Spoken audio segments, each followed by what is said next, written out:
Gollandiyadagi Xitoy tashkilotlarining 24 fevral o'tkazgan chag'anliq faoliyati Gollandiyadagi Uyg'urlarning shiddatli noroziligiga uchrab, bir Uyg'ur faoliyatchi naq maydonga besib kirgan.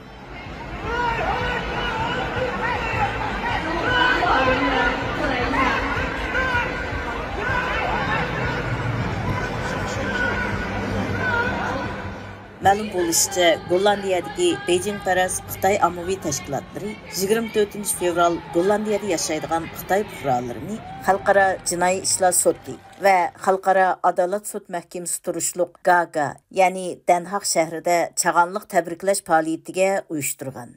Xitoy tashkilotlarining ikki xalqaroliq sud mahkamasi o'rinlashgan Gaga, ya'ni Danhaqdagi chag'anliq faoliyatda Uyg'ur usulini sahnaga elib chiqish orqali Xitoy hukumatining Uyg'urlarga irqiy qirg'inchilik qilganligini rad qilish signali bermoqchi bo'lganligi qayd qilinmoqda.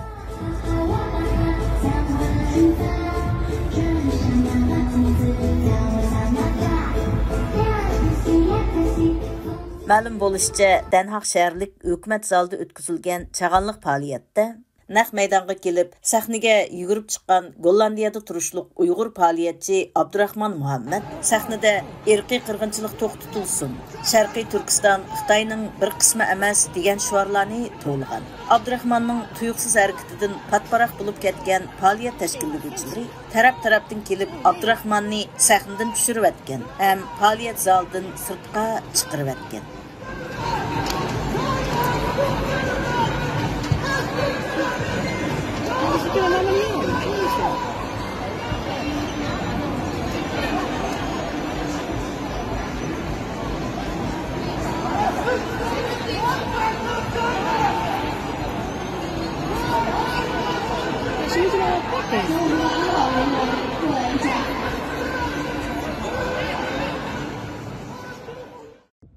Faşist CCP!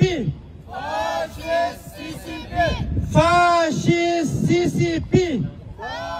Taratqulardagi xabarlardan ma'lum bo'lishicha, o'xshash bir vaqtda yana Gollandiyadagi Uyg'urlar Danhaq shaharlik hukumat binosining sirtida namoyish qilib, Xitoyning Uyg'ur irqiy qirg'inchiligini to'xtatishni talab qilgan. Bu Xitoyning Uyg'urlarni keng ko'lamli tutqun qilib, lager turmalarga qamishidan beri tunji qitim chet eldagi Uyg'urlarning chag'anliq tabriklash faoliyat maydonida Xitoyning irqiy qirg'inchiligini to'xtatishni talab qilish harakatidir. Terrorist Xi Jinping! Terrorist Xi Jinping! Independence for East Turkestan! Bu vaqa Xitoyning bu yillik Chag'an bayramida Uyg'urlar hukumat taratqullarining nuqtaliq tashviqot temasi bo'lib, Uyg'urlarning Chag'anni keng ko'lamli tabriklayotganligi qattiq tashviq qilinayotgan bir vaqtda yuz bergan. İjtimoiy taratqulardagi xabarlarda Abdurahmonning Xitoylarning shikoyati bilan Gollandiya saqchi punktiga elib berilib, 1 soatdek tutib turilgandan keyin qo'yib berilganligi qayd qilinmoqda.